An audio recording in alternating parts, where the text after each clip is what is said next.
kita sebagai orang yang punya tanggung jawab sosial, insya Allah akan memahami hal ini. Kalau bisa bukan masalah jenazah saja, bagaimana kita bisa memahami masalah fikih jenazah mulai daripada penanganan orang-orang sakit sampai meninggal dunia.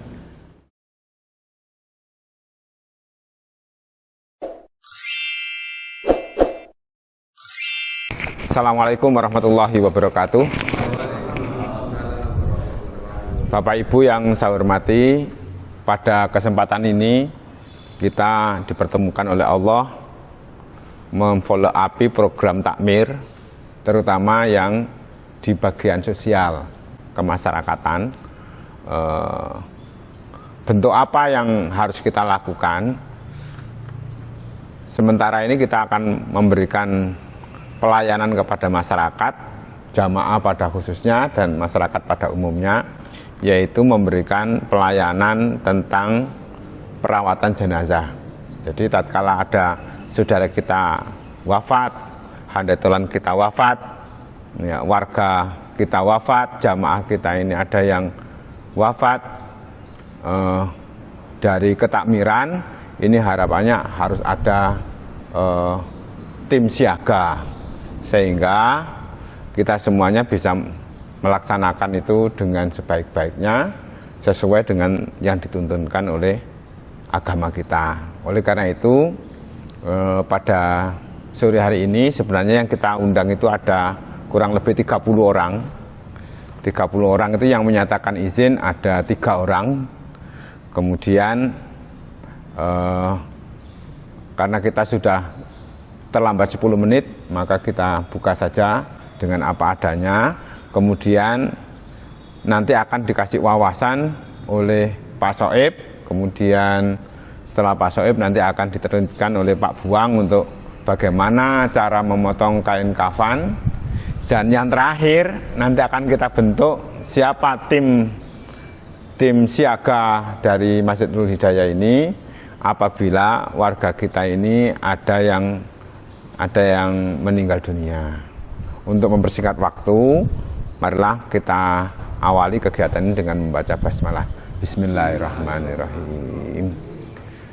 Saya persilakan Pak Soeb untuk memberikan wawasan tentang bab berkaitan dengan kematian. Monggo.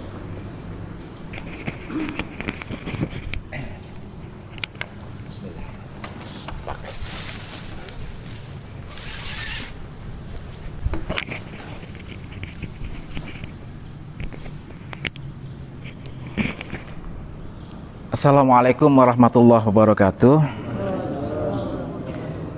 Alhamdulillahilladzi khalaqal mauta wal hayata liyabluwakum ayyukum ahsanu amala. Asyhadu an la ilaha illallah wahdahu la syarikalah wa asyhadu anna Muhammadan abduhu wa rasuluhu la nabiyya ba'dah. Allahumma shalli wa sallim wa barik ala Muhammad wa ala alihi wa ashabihi ila yaumil qiyamah, amma ba'd. Qala Allah Ta'ala wa huwa asdaqul qailin kullu nafsin dha'iqatul maut wa innama tuwaffawna ujurakum yaumal qiyamah faman zuhziha 'anil nari wa udkhilal jannata faqad faz wa mal hayatud dunya illa mataul ghurur. Shadaqallahul azim, amma ba'd. Bapak Ibu yang dirahmati Allah, kita ucapkan syukur alhamdulillah kehadirat Allah yang mana pada siang hari ini Allah mempertemukan kita dalam keadaan sehat walafiat, ya, dalam satu acara yang cukup luar biasa fadilahnya, cukup luar biasa diperlukan oleh semua kaum muslimin, yaitu bagaimana kita semua ini nanti bisa melayani masyarakat muslim, terutama pada jamaah-jamaah kita ataupun masyarakat umum, yaitu masalah penanganan jenazah. Karena apa? Hal ini kalau kita ikut-ikut adalah merupakan fardu kifayah, yang mana jangan sampai semua umat Islam itu meninggalkannya, apalagi takut untuk melayaninya tentang jenazah ini. Oleh karena itu kita sebagai orang yang punya tanggung jawab sosial, insya Allah akan memahami hal ini. Kalau bisa bukan masalah jenazah saja, bagaimana kita bisa memahami masalah fikih jenazah mulai daripada penanganan orang-orang sakit sampai meninggal dunia.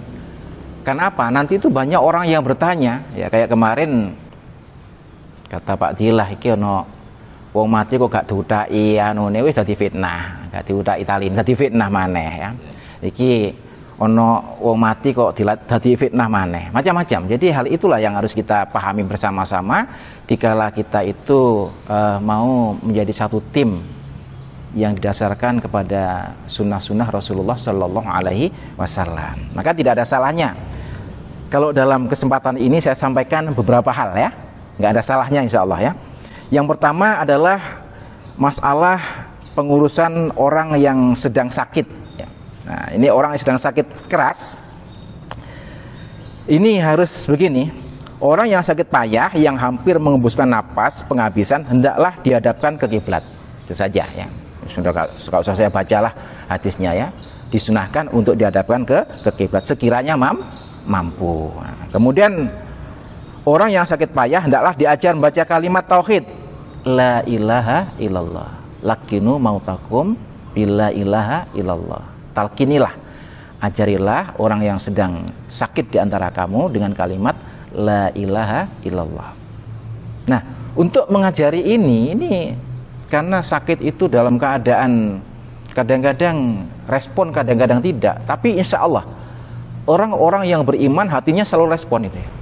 Kita ajar la ilaha illallah, jarak lagi la ilaha illallah, jangan terlalu cepat ya.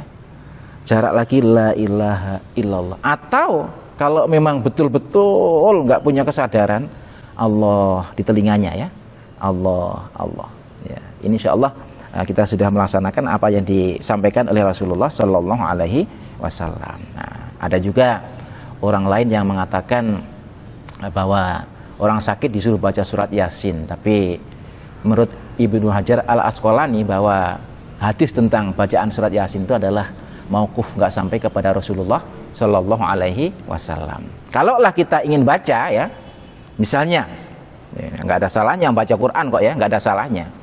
Kenapa? Manapun Quran yang kita baca ini akan menyebabkan setan itu bertempiaran lari. Jangan pilih surat Yasin, surat apapun ya. Kenapa? Orang ketika nazak sakaratul maut, yang ada di sana adalah setan-setan laknatullah yang hendak mencabut keimanan daripada orang yang mau meninggal dunia. Sehingga ketika mereka dengar Al-Quran, mereka takut. Itu saja sebenarnya ya. Tapi bukan khusus surat Yasin. Nah, bagaimana ketika kita lihat bahwa orang sakit itu sudah ada tanda-tanda kematian? Biasanya kalau tanda kematian dari sakit itu ditandai, ya mohon maaf ya, kita lihat kaki yang bawah itu dingin betul ya, kemudian di atas masih agak panas, dingin sampailah di sini tuh, ya mohon maaf saya sering menyaksikan ini, sampai nafas ya nafas di sini. Maka itulah yang dikatakan sudah akhirnya untuk bertaubat ya. Jadi taubat masih diterima malam yataghargir, sekiranya nafas belum sampai pada tenggorokan. Ini sudah sampai pada tenggorokan ini ya. Nah, maka ketika itu sudah nggak ada lagi, dia itu ditandai akan memejamkan mata sekuat-kuatnya, kemudian keluar air mata. Inna lillahi wa inna ilaihi rajiun. Nah, itu yang beberapa yang saya lihat ketika dalam kematian. Maka di sanalah ada setelah memejamkan mata itu matanya sampai melotot, kadang ada ya, kadang ya pejam biasa ada, kadang sampai menganga ada. Maka tugas kita ketika mata itu belum terpejam, kita pejamkan ya. Ketika mulut itu menganga, berusaha kita ikat ya agar mulutnya tidak menganga kayak itu. Itu tugas-tugas kita ya. Nah, kemudian hendaklah badannya kita tutup dengan kain keseluruhannya. Nanti sebelum kain-kain yang dipakai itu kita gunting, ya kita tutup dulu sambil nunggu persiapan yang lain.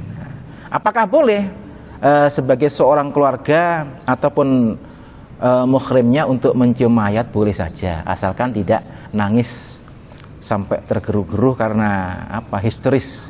Boleh-boleh saja sebagai tanda kasih sayang ya. kemudian kita bayar hutang-hutangnya. Itu kewajiban kita. Karena apa? Ketika amal itu mau diterima oleh Allah Subhanahu wa taala, amal perbuatan baiknya, kok dia masih punya hutang, maka itu akan tergantung amal-amal itu. Sehingga bagi siapapun yang mayat itu masih meninggalkan satu hutang, maka harus para walinya, ya, ini yang harus membayarkan hutang. Kalau ada dari hutang harta bendanya sendiri, kalau nggak ada, ya bagaimana wali-wali yang ditinggalkan ini untuk bertanggung jawab membayar hutang mereka. Sehingga Pak Mudin itu sering berpesan, kalau hutang itu sedikit ya halalkan, kalau banyak silakan berhubungan dengan ahli warisnya. Kan itu aja, itu betul apa kata Pak Mudin itu. Nah, kemudian itu adalah satu hal yang memang harus kita cermati ketika kita itu menghadapi saudara kita di dalam persiapan kematian. Kemudian apa yang dilakukan oleh orang Islam ketika kematian itu sudah terjadi? Ini nggak banyak sekali. Saya mendengarkan dari Pak Untung, sebagai Pak Untung yang dari Jogja itu ya, sebagai seorang yang banyak menceritakan masalah sekolah-sekolah SMK. Sebenarnya dituntut di sekolah itu jangan banyak-banyak ya. Kelas 1 itu di Muhammadiyah itu kalau bisa kelas 10 itu bisa baca Quran ya. Kelas 11 itu bisa khutbah, kelas 12 itu bisa mengurus jenazah. Cukup sebenarnya baca Quran, khutbah, mengurus jenazah. Enggak usah banyak-banyak sebenarnya.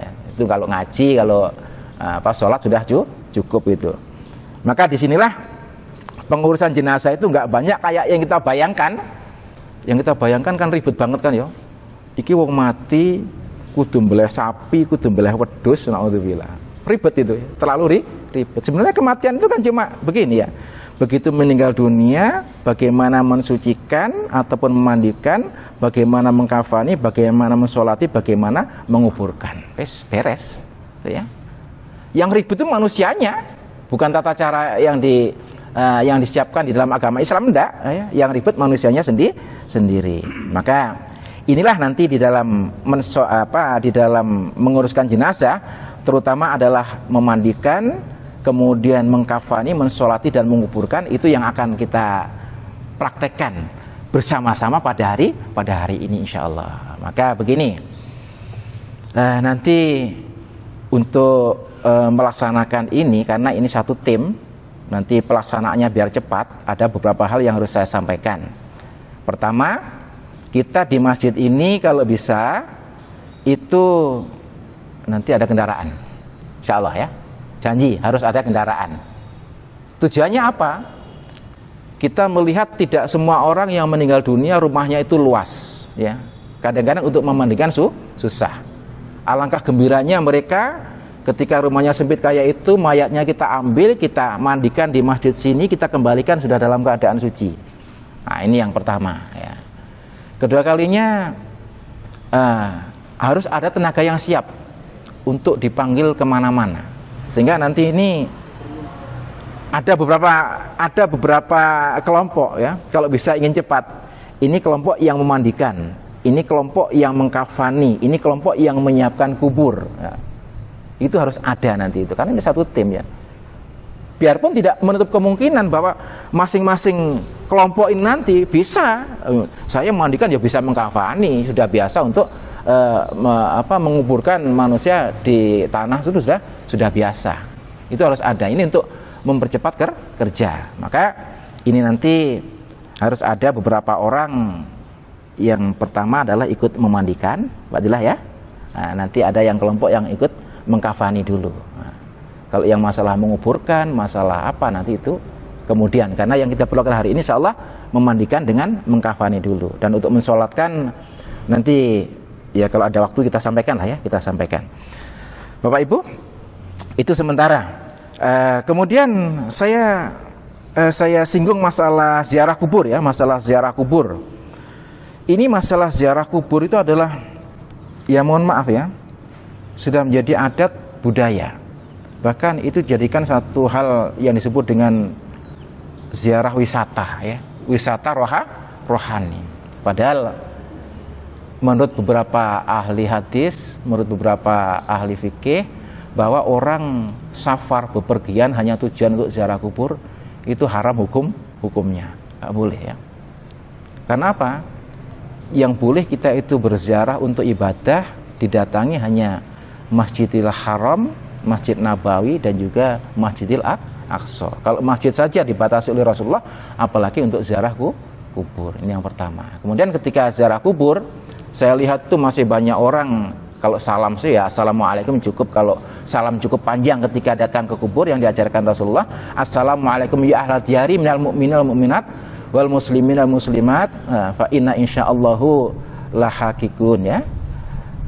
Ini adalah satu salam dari Rasulullah Sallallahu Alaihi Wasallam ya. Kemudian dilarang di sana itu duduk-duduk di atas kubur, nggak boleh. Nah, kalau bisa, Assalam, enggak binara. Nah kalau bisa ini sandal ataupun sepatu itu dilepas. Nah itu dilepas. Ini kalau ada di kubur, kecuali kalau kuburnya itu memang banyak durinya, banyak apa, nggak usah lah ya. Yang kita jadikan ukuran dilepas itu adalah kubur yang ada di di Arab sana, itu memang kuburannya itu batu semuanya. Kalau misalnya di sini kok banyak duri, banyak apa, ya nggak apa-apa, nggak dilepas ya. Itu karena kondisional saja insya Allah ya. Begini tadi sudah saya sampaikan. Pertama adalah untuk memandikan mayat ya, praktek saja langsung nanti. Apa yang disiapkan di dalam memandikan ini? Nah, yang pertama adalah air sudah jelas ya. Kemudian sabun sudah jelas. Kemudian kapur barus. Kemudian saya sampaikan dulu. Apa yang disiapkan di dalam memandikan ini ya? Air, sabun, kapur barus. Kalau bisa handuk, kemudian sapu tangan yang tipis itu ya untuk membersihkan itu, kemudian tisu, kemudian ada kain penutup ya, tisu, kain penutup, kemudian kapas ya, kapas. Jadi itu harus kita siapkan. Kemudian yang disiapkan untuk nanti untuk mengkafani ya. Kain kafan itu ada gunting, ada kain kafan, ada minyak wangi, dan juga ada kapur barus. Itu yang harus disiapkan nanti. Oleh karena itu untuk pertama permulaan ini kita bagi dua saja Pak Dila. Ya sementara siapa nanti separuh ikut memandikan, ya ikut saya, yang separuh lagi ikut mengkafani. Insyaallah nanti ya. Nanti ketika sudah selesai bisa kita bentuk timnya Pak Dila. Yang penting sekarang sama-sama tahu prakteknya. Gitu saja ya. Ada usulan dan ada pertanyaan, pokoknya tanya masalah fikih tentang jenazah sampai pada ziarah kubur, sampai pada penanganan jenazah. Kalau ada pertanyaan monggo, nggih monggo. Untuk mengkafani itu ada pakai kapas enggak? Iya pakai kapas ya, pakai kapas. Pakai kapas. Nah, tujuannya untuk melindungi yang lubang-lubang ini ya. Biarpun nanti yang disunahkan, yang ditutup itu hanya hal-hal yang sifatnya dipakai untuk berwudu saja. Misalnya yang ditutup itu bagian sini ya, kemudian bagian tangan. Itu yang disuci dalam wudu ya. Tapi termasuk juga lubang-lubang itu ditutup ya, biar nggak terkena hewan ataupun tidak terkena debu. Insyaallah. Yang lain enggak? Untuk kebersihan. Sarung tangan berarti persiapan. Iya, termasuk sarung tangan persiapan ya. Persiapan untuk memandikan sarung tangan. Membutuhkan nih. Untuk mewudukan. Iya. Biasanya saya pernah melihat ya, jadi jadi kan. Ya ini basuh pas ya kan ada berkumur ya. Berkumur. Iya. Jadi mungkin bingung berangkat selang dimasukkan, jangan. Ya, begini. Nanti kita beri contoh aja biar enak ya. Jadi untuk membersihkan hidung ataupun mulut itu tidak sama dengan orang yang masih hidup, kumur dibuang enggak gitu itu ya. Oleh karena itu perlu adanya sapu tangan yang tipis ya. Jadi hidung kita bersihkan dengan sapu tangan, kemudian mulut kita bersihkan dengan sapu tangan. Itu caranya ya. Jadi nggak sama dengan orang yang hidup. Ada saya lihat gitu, ya Allah kasihannya kayak. jejel-jejel nih karo-karo. Apa perlu disikat gini? Iya, memang perlu. Oleh karena itu kalau dengan sapu tangan kan enak kan ya. Nanti dibersihkan lagi. Oke, nanti kita praktekkan insyaallah ya. Monggo Pak. Apa nih?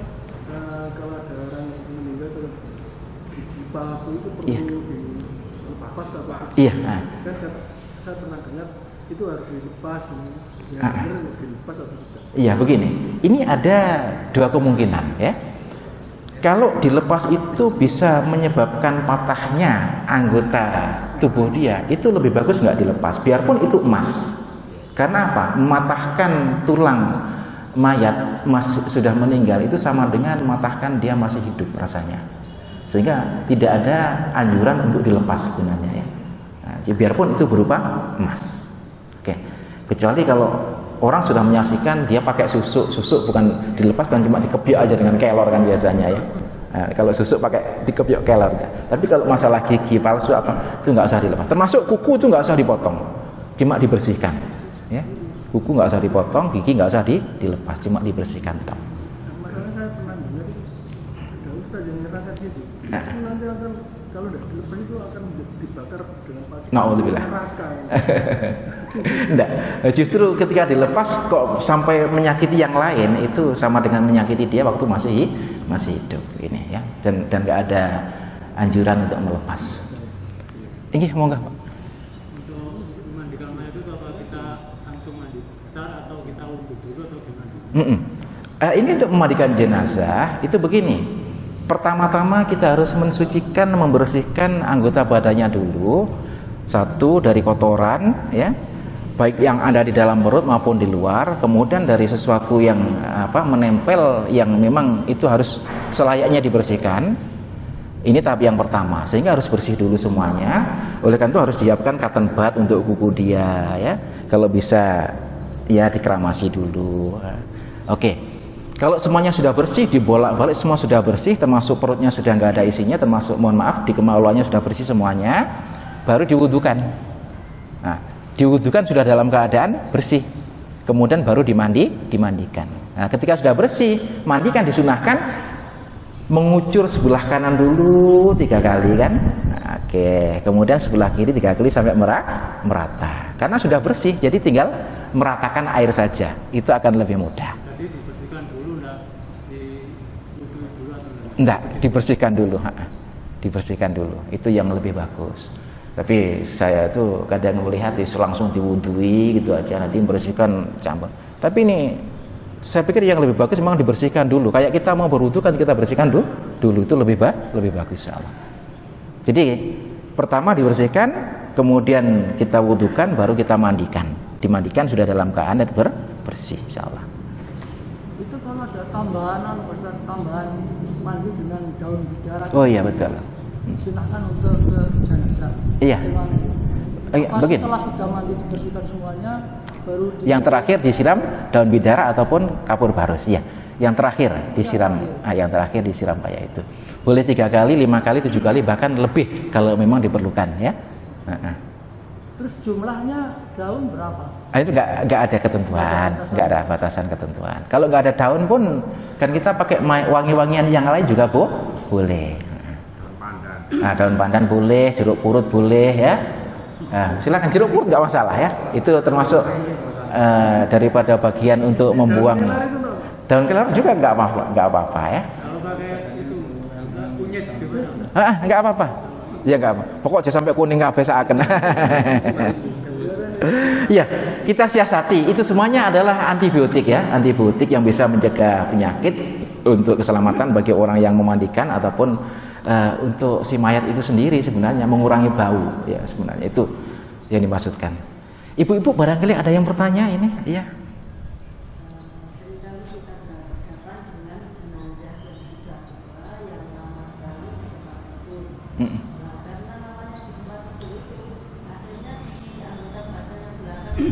Busuk. Enggak.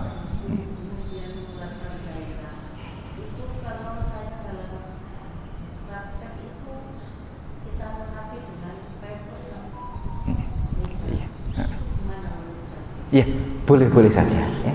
Silakan. Enggak apa-apa, boleh saja.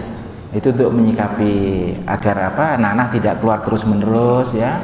Bahkan ada, mohon maaf ya, cairan kadang-kadang keluar ya, itu kita sikapi dengan diberi pampers. Silahkan, nggak apa-apa. Teknis saja ini sebenarnya. Ini monggo. Untuk pertama memegang mayat atau mengangkat mayat itu ada doanya. Maksudnya? Iya begini. mau mengangkat mayat hanya terus atau bagaimana? Kalau yang ditanya doanya, ya kita itu ada satu doa setiap kita memindahkan mayat ya, Bismillahi wa ala millati Rasulillah ya. Bismillahi wa ala millati Rasulillah. Coba sama-sama. Bismillahi wa ala millati Rasulillah ya. Itu sebenarnya doa dilakukan ketika memindahkan mayat, dilepaskan dari keranda mau dimasukkan kubur sebenarnya ya. Tapi nggak apa-apa ketika kita memindahkan dari tempat manapun kita berdoa kayak itu. Itu yang dimaksud Pak ya? Maksud itu habis mandi kan mau dikafani. Itu pakai ada doanya atau enggak? Iya, doa kayak itu ya. Doa memindahkan mayat kayak itu. Oke. Sampun Pak Tilah monggo dipun bagi mawon lek ngoten. Ada tanya. Ada ketentuan atau akal-akalan terhadap didudukkan. Mayat itu didudukkan tengkok dengan maksud mengeluarkan. Oh iya, teknis untuk mengeluarkan kotoran. Ada. Betul memang ya. Teknis untuk mengeluarkan kotoran kayak ini ya. Mayat agak didudukkan, kemudian kaki yang sini agak diangkat sedikit, kemudian perut agak ditekan, tapi halus-halus saja ya, pelan. Pakai sabun biar nggak terasa ya. Tangan diberi sabun, ditekan gini ya. Insya Allah itu akan keluar. Dan yang lain itu harus menyiram ya. Ketika ditekan yang lain harus menyiram. Ini insya Allah akan mengurangi bau. Dan juga nanti saya mohon untuk yang memandikan ya pakai masker, pakai sarung tangan ya. Kelengkapannya ada insya Allah. Ngoten Pak ya? Kemudian mewudukan itu di akhir proses memandikan ya. Sesudah membersihkan kotoran baru diwudukan, kemudian dimandikan. Wudukan dahulu. Ya. Wudu dahulu. Ya. Nah, baru mandikan. Nggih. Wuduknya terakhir ya? Enggak, dahulu. Dulu. Mau memandikan itu harus diwudukan dulu. Oh gitu. Mau memandikan diwudukan dulu. Kalau memandikan diwudukan dulu lanjutannya. Baru Duluan ya, dimandikan. wudunya duluan. Nggih. Iya. Nggih.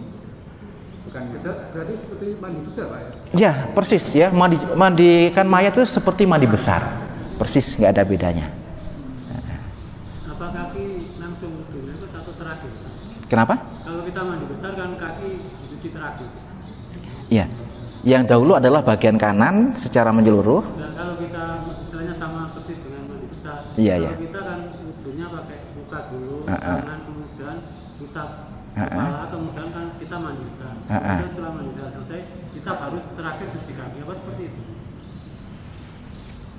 Ya, yang dimaksud Kan kita mandi besar dan mandi besar ya. Iya. Karena mandi besar itu kan wudhu dulu. Oke, sudah. Kalau mandi besar kan terakhir kan setelah mandi baru cuci kaki terakhir. Iya. Apa seperti itu? Iya bisa dilakukan kayak itu, bisa-bisa saja ya. Artinya sudah wudhu, kemudian semua kita cuci, baru yang terakhir kalau kita kan mau melangkah kan, mayat kan nggak perlu melangkah kan ya. Jadi kaki dicuci lagi nggak masalah. Nah, ini kalau kita memang cuci kaki kita perlu mau melangkah, sehingga terakhir kita cuci nggak masalah. Oke. Sampun ya, ngeten mawon sementara. Nah, nanti kalau ada pertanyaan misalnya di tengah perjalanan ya. Kok ada pertanyaan, ya bisa lah tanya ya, telepon apa bisa insya Allah ya. Yang jelas insya Allah nanti kita akan menjalankan amanah kita ini, bisa melayani masyarakat terutama dalam hal kematian itu dengan sempurna insya Allah. Dan sementara saya akhiri. Assalamualaikum warahmatullahi wabarakatuh.